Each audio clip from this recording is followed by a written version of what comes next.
Last night, the West Lafayette City Council voted down Resolution 15, which calls for more aid to Gaza and the end of the Israel-Hamas conflict. News 18's Ella Chu has details and reaction from the meeting. As the West Lafayette City Council votes to disapprove a resolution calling for a ceasefire in Gaza, pro-Palestinian protesters say they're not done. It's our right as citizens of the city to come to the council, and we came here asking them to vote in support of a ceasefire to end a genocide, and we will absolutely come back anytime there is a genocide. Resolution 15, sponsored by council members Veda Manis and O'Donnell Belisario, called for a ceasefire and the support of sending aid to Gaza. The council voted 5-2 against passing the resolution. Belisario. Aye. Blanco. No. Dennis. No. Lee. No. Parker. No.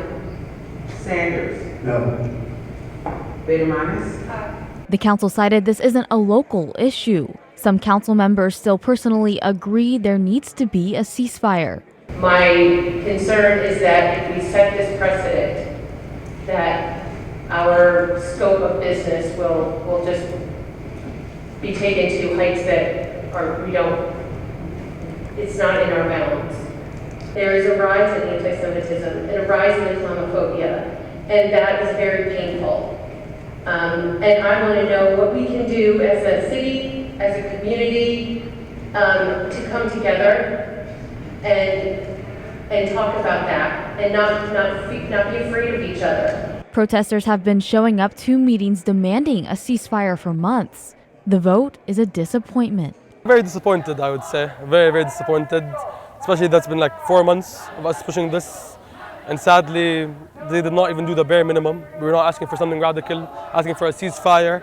And it was very obvious that even the opposition were agreeing that we need a ceasefire, we need all of that.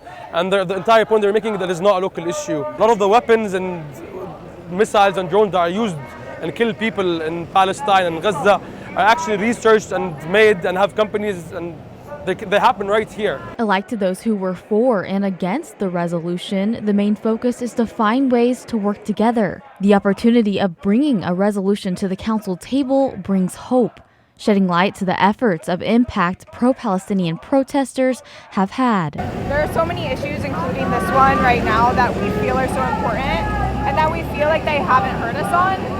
So we're just going to keep showing up and make sure that they hear us on a lot of things. Several protesters involved have been personally impacted by the Israel-Hamas conflict. The overflow of community support is something they want to see continue. As a Palestinian, seeing the community support is one of the nicest things.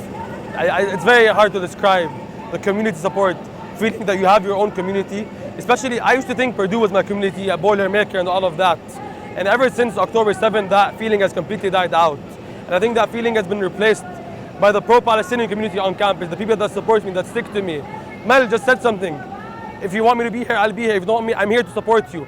And that sentence means a lot. It's very hard to describe it, and we might not show it. And I think a lot of Palestinians, we don't really know how to contextualize what we feel, but it's a very powerful thing, and it's very nice seeing you showing up every time, week after week. Reporting from West Lafayette, Ella Chu, News 18.